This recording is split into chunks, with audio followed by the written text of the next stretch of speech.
Lo tenemos. Amén. Ok, voy a leérselo para usted. Dice la Biblia de la siguiente manera. Yo pues, preso en el Señor, os ruego que andéis como es digno de la vocación que fuisteis llamados, con toda humildad y mansedumbre, soportaos con paciencia los unos a los otros en amor, solícitos en guardar la unidad del Espíritu, en el vínculo de la paz, un cuerpo y un espíritu, como fuisteis también llamados, en una misma esperanza de vuestra vocación. Un Señor, una fe, un bautismo, un Dios y Padre de todos, el cual es sobre todos y por todos y en todos. Pero a cada uno de nosotros fue dada la gracia conforme a la medida del don de Cristo. Por lo cual dice, subiendo a lo alto, llevó cautiva la cautividad y dio dones a los hombres. Amén. Sobre un tema que he titulado animar en vez de destruir. Animar en vez de destruir. Vivimos una sociedad muy compleja. Una sociedad que es muy dada a destruir todo lo que toca. Todo lo que agarra, lo destroza. Y somos, de una u otra manera, todos partícipes de esto. En las diversas áreas. En los últimos días, analizaba sobre cómo somos nosotros en la vida diaria. Para nadie es un secreto que a mí me gusta el fútbol. Es algo que toda la vida me ha gustado. Y me puse a ver en la final cómo criticaron, destruyeron e hicieron destrozos del portero de Alajuela por los errores que tuvo. Pero este miércoles volvió a despertar la teoría con la situación del portero de Cartago, donde tuvo un imprevisto. Y surgió mi pregunta, ¿quién no ha fallado? ¿Quién no ha cometido un error? ¿Quién no ha tenido un desliz en la vida? ¿A quién no le ha salido mal las cosas en alguna ocasión? ¿Quién no ha fracasado en la vida? ¿Quién no ha metido, como dicen popularmente, las patas en una circunstancia que después de haber hecho usted dice, ¿qué hice? Pero ¿quién de nosotros puede voltear atrás para revertir un error? ¿Quién de nosotros puede llegar en la vida y devolverse para echar atrás un error cometido? Nadie. Todos podemos darnos cuenta del error, todos podemos darnos cuenta que fallamos, todos podemos darnos cuenta casi al instante de que lo que hicimos simple y llanamente no debimos haberlo hecho, pero no hay esa opción de devolver el tiempo para no hacerlo. Pero sí hay la opción de poder caminar al frente y buscar mejorar y tratar de que esta circunstancia no vuelva a repetirse en nosotros. Pero muchas veces nuestros errores, nuestras circunstancias, nuestros momentos difíciles nos dejan en el suelo, nos dejan tumbados, nos dejan totalmente desmotivados y desanimados. Y qué bonito, qué hermoso es poder realmente sentir que hay gente a mi alrededor que más allá de ver mi falla, que más allá de criticar mi error, que más allá de criticarme a mí por el fracaso que haya cometido, por la falta que haya cometido o por lo que haya acontecido, tenga la capacidad de animarme, levantarme, motivarme y ayudarme a levantar inclusive yo mismo el ánimo para poder continuar. Y la iglesia en general, no hablo solamente de nosotros, la iglesia en general debería convertirse en ese ente infalible, ese ente que siempre esté ahí para animar a aquel que ha caído. Pero realmente, primeramente como pastor, Y segundamente, como cristiano de más de 30 y resto de años en Cristo, puedo decir que como iglesia muchas veces somos los que más rápido criticamos, atacamos, señalamos, pisoteamos y destruimos. Somos muchas veces los que menos tiempo asignamos a poder animar y levantar a la gente que está caída. Somos las personas llamadas a hacer algo que realmente muy pocas veces queremos hacer, que es levantar a aquel que de una u otra manera está necesitando de nosotros, que requiere, que está y que está ahí porque realmente Dios quiere que nosotros podamos animarle, levantarle. Le leía ahora al inicio del culto y se lo vuelvo a leer para los que no estaban en Tesalonicenses, en 1 Tesalonicenses capítulo 5 versículo 11, lo siguiente: por lo cual, animaos unos a otros y edificaos unos a otros, así como lo hacéis. Animaos unos a otros y edificaos unos a otros, así como lo hacéis. Ese era el consejo de Pablo: anímense, motívense, busque a quien animar. No dice busque a quien criticar. No dice busque quien cayó para que le ponga el pie encima y le haga recalcar su error y le recalque su falla. Dice animen, motiven. Pero qué difícil muchas veces como cristianos poder ser ese ente de motivación. Llega alguien que está pasando una circunstancia matrimonial compleja y usted está esperando que alguien le dé una palabra de ánimo para seguir adelante, para seguir luchando, para seguir caminando en pro de rescatar su matrimonio. Y en eso usted encuentra a una persona que le dice: déjalo, no se caliente la cabeza, lárguese, váyase. Y pocas veces posiblemente pudiéramos hacer lo que hizo Jesús: llegar y decirle: apártate de mí, Satanás.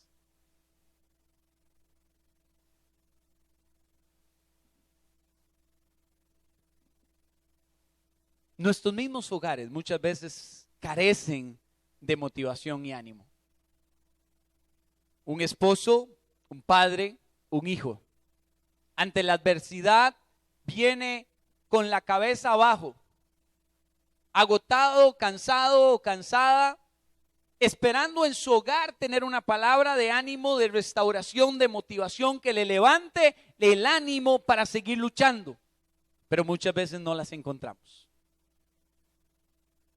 La Biblia nos declara en Efesios capítulo 4, en el versículo 2, algo que quiero compartirle en esta mañana. Y dice lo siguiente: con toda humildad y mansedumbre, soportaos con paciencia los unos a los otros en amor. Soportaos con paciencia. La Biblia no solo dice que debemos soportarnos los unos a los otros, agrega algo más. Dice: soportaos con paciencia. A mí me encanta la figura de Jesús, porque la figura de Jesús fue completamente transparente. A Jesús usted lo vio enojado cuando golpeó todo lo del templo y sacó a todos los cambiantes y vendedores y botó, como dicen popularmente, las gallinas, las palomas y todo. También se le vio molesto con los discípulos cuando les dijo: estoy harto de ustedes. ¿Hasta cuándo me los voy a tener que soportar? Pero después de haberle dicho a los discípulos: vea, estoy harto de ustedes, antes de irse les hizo una cena, los invitó a comer, compartió con ellos y aún con Judas compartió su plato. Porque él era genuino. Él aprendió a soportar y tuvo paciencia de los apóstoles. Pero nosotros muchas veces no tenemos paciencia. No tenemos paciencia con nuestros hijos, no tenemos paciencia con nuestros cónyuges, no tenemos paciencia con nuestros familiares. Y pues más difícil es que tengamos paciencia con la gente de afuera. He oído frases como: a los de la casa me los aguanto porque ni remedio, pero los de afuera, y póngale usted lo que guste. Cuando la Biblia es muy enfática en que tenemos que tener la humildad, tenemos que tener la mansedumbre, pero sobre todo tenemos que tener la paciencia para soportarnos. ¿Y por qué tenemos que tener paciencia para soportarnos? Porque todos nosotros requerimos que alguien nos dé el chance, que alguien nos dé el espacio para poder corregir nuestras áreas débiles, nuestros defectos, nuestras áreas complicadas o complejas, y poder crecer en Dios. Pero mientras crezco en Dios, yo debo entender de que los que están a mi alrededor van a tener que sufrir las consecuencias de mi crecimiento personal. Y van a tener que hacerlo. Hoy mi carácter ha sido muy moldeado y ya no soy tan problemático, tan peleón como era en aquel entonces. Pero se los he dicho en miles de ocasiones y se los vuelvo a decir hoy. Si mi suegro no hubiera tenido la paciencia para navegar con mis defectos de carácter, yo no estuviera aquí hoy parado frente a ustedes. Si él hubiera dicho: no, ¿sabe qué? Yo con ese muchacho ya no trabajo, lo dejamos, está descartado, hoy no estuviera acá. Pero tuvo la paciencia, tuvo la mansedumbre de aguantarme, de formarme y de navegar con todas mis áreas frágiles hasta que mi carácter llegara a un punto no de perfección, sino de aceptabilidad. O sea, no el punto correcto, sino simplemente un punto aceptable dentro del proceso. Por eso cuando alguien me dice: pastor, ¿por qué soporta esto? ¿O por qué permite tal otro? Porque alguien me tuvo paciencia. Yo tengo paciencia con alguien. A veces queremos que Dios tenga paciencia con nosotros, pero nosotros no le tenemos la paciencia a la gente. A veces queremos que Dios soporte nuestras fragilidades, pero no le tenemos paciencia a la gente en sus fragilidades. Y si queremos crecer conforme a la voluntad de Dios, tenemos que permitirle a Dios trabajar en nosotros, pero también permitir que Dios trabaje en las personas que están a nuestro alrededor y poder convivir con ellas, poder vivir el día a día. Lo más simple como creyentes es alejarnos de la gente, pero lo más bíblico es estar ahí para apoyarles, animarles y trabajar de la mano con ellos mientras va su proceso de crecimiento. Pero quiero que lea el versículo 3. Dice la Biblia en el versículo 3 de Efesios 4: solícitos en guardar la unidad del Espíritu en el vínculo de la paz. Solícitos en guardar la unidad del Espíritu en el vínculo de la paz. Buscaba en el diccionario lo que significa la palabra solícito. Dice lo siguiente: solícito es quien pone atención, diligencia y amabilidad al atender o servir a alguien. Quien pone atención, diligencia y amabilidad al atender o servir a alguien. ¿Cuántos de acá han trabajado en servicio al cliente en algún momento? De alguna forma. No necesariamente atendiendo un call center, pero que ha tenido que tratar gente constantemente. ¿Sí? ¿Verdad que a veces es complejo?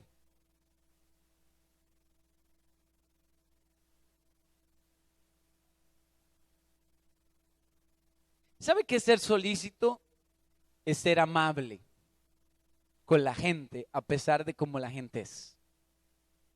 Yo admiro la gente que atiende call center. especialmente call center de productos y servicios que son de baja calidad. Los admiro. Me quito el sombrero. Porque les gritan hasta donde van a morir por un teléfono. Y tienen que tener la ecuanimidad de decirle, sí, señor, vamos a ver qué hacemos. Sí, claro, ya le vamos a resolver. Aunque ellos saben que posiblemente no van a resolver nada. Y que 2 horas después, o 2 días después, o 2 semanas después van a tener la misma llamada y todavía más encanfinados. Pero ahí están. Les gritan hasta donde van a decir, vas, ahí están. Una y otra. Y cuando cuelgan la llamada, yo como pastor le puedo decir que hay llamadas que uno dice, qué dicha, que cortó. Pero en un call center, ¿de qué sirve que cuelgues una llamada si posiblemente viene otra peor? Entonces cuando topan una llamada buena es como que es en línea todo lo que usted guste. Pero qué paciencia tiene, qué amabilidad.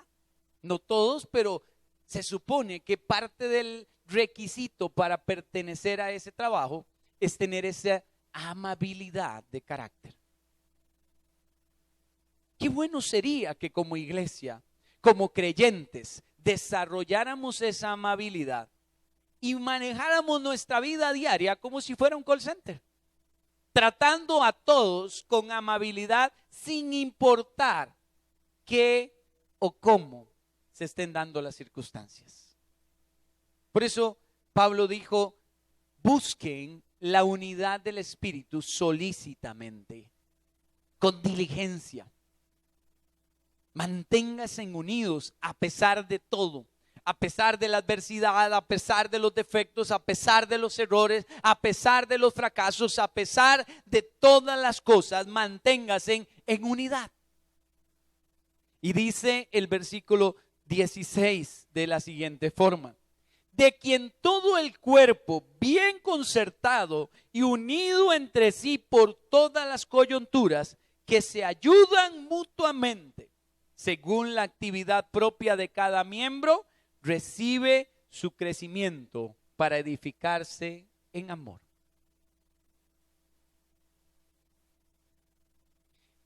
Me encanta que la Biblia dice que nosotros somos un solo cuerpo. Ninguna parte de nosotros, ninguna, puede ser arrancada sin producir dolor. Aún la uña. Los que han tenido una uña encarnada saben lo que es arrancar una uña y el dolor que genera. Pero ¿qué pasaría si me intento arrancar un dedo o un pie, un brazo, la oreja, la nariz? No es cierto. Cada uno de nosotros es valioso, importante y tiene una característica sorprendente en Dios.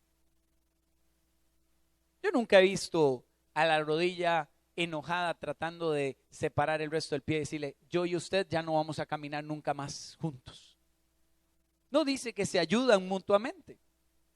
El pie sabe que no puede hacer nada sin la rodilla y la rodilla sabe que no puede hacer nada sin el pie. Y la iglesia tiene que entender esto. Usted como creyente tiene que entender esto. Usted no puede hacer bien su función en la iglesia. Usted no puede hacer bien su función espiritual sin la gente que está a su alrededor. No hay manera de que usted cumpla el plan, el propósito de Dios siendo un ermitaño o una ermitaña. La gente que está a su alrededor es parte vital del plan de Dios en su vida. Le guste o no, es así. Y hay más de 36 mandamientos en la Biblia que solo se pueden desarrollar en unidad, en compañerismo con las demás personas. Y Dios lo hizo así, precisamente para que usted y yo tuviéramos siempre alguien a la par que nos pueda levantar el ánimo. Y yo siempre les he dicho, Satanás es muy astuto. Satanás no destruye en grupo. Él destruye cuando aísla. Los que nos encanta o a los que le encanta ver Animal Planet, van a darse cuenta que las leonas, cuando cazan, ellas no atacan la manada. Ellas empiezan a correr detrás de la manada a una velocidad promedio donde no alcanzan la manada. Ellas corren y la manada, donde percata, empieza a correr. Ellas van corriendo detrás sin afán de alcanzar a la manada. Solo van corriendo detrás. Y en el momento en que una de las presas se sale de la manada, intenta coger por otro lado, ellos quitan la mirada de la manada y siguen la que se desvió. Ya no les importa la manada porque ellos saben que no pueden atacar la manada. Siguen la que se separó del grupo. Y tenga usted algo por garantizado, y lo puede ver en YouTube. Esa que se separó de la manada está muerta.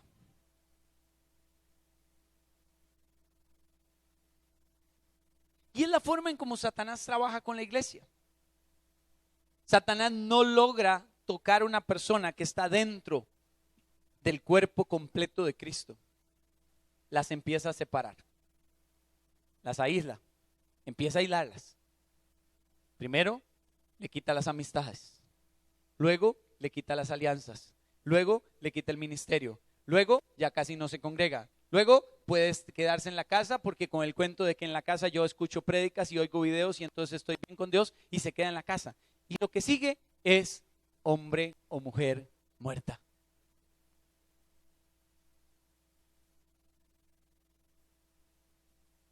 Por más de 30 años he visto a Satanás hacer eso con la gente. ¿Y sabe qué es lo triste? Que lo puedo ver. Yo puedo decir, tal persona se está separando y va a ser presa fácil de Satanás. Pero qué difícil a veces lograr que la gente entienda que debe meterse al rebaño, volver a animarse y meterse. Pero es más difícil que usted y yo como cristianos entendamos nuestra función de volver a agarrar a esas personas y meterlas a veces a la fuerza al rebaño. Volver a meterlas, animarlas, motivarlas y trabajar para que se vuelvan a involucrar, porque eso implica un sacrificio de parte de nosotros.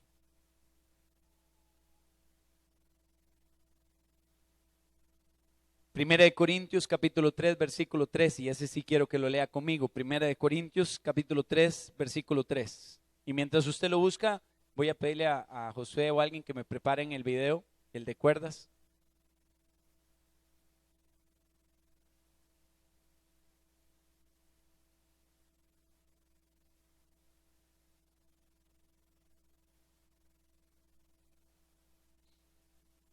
Tenemos Primera de Corintios 3:3, lo tenemos. Vea lo que dice Primera de Corintios 3:3. Porque aún sois carnales, pues habiendo entre vosotros celos, contiendas, disensiones, ¿no sois carnales y andáis como hombres? Vea lo que Pablo está diciendo. ¿No son ustedes carnales? ¿Y por qué? Porque tienen celos. Y aquí no hablamos de celos de pareja, precisamente hablamos de celos ministeriales, familiares, económicos. Aquí hablamos mucho de la envidia, de que me molesta ver prosperar a alguien, que a alguien le va bien, que alguien tiene algo que a mí me gustaría tener. ¿No hay entre ustedes contiendas, pleitos? No, gracias a Dios, la iglesia no, aquí no tenemos pleitos, ni contiendas, ni broncas. Todo el mundo se ama y es una belleza. No tenemos disensiones, diferencias de opinión, problemas de pensamiento que hace que nos dividamos unos a favor y otros en contra. Dice Pablo mientras eso haya en ustedes, ¿no están siendo ustedes carnales?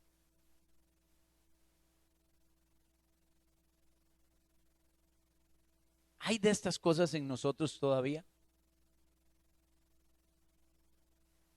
¿Tenemos todavía de estas cosas en nuestras vidas? La verdad es que posiblemente sí.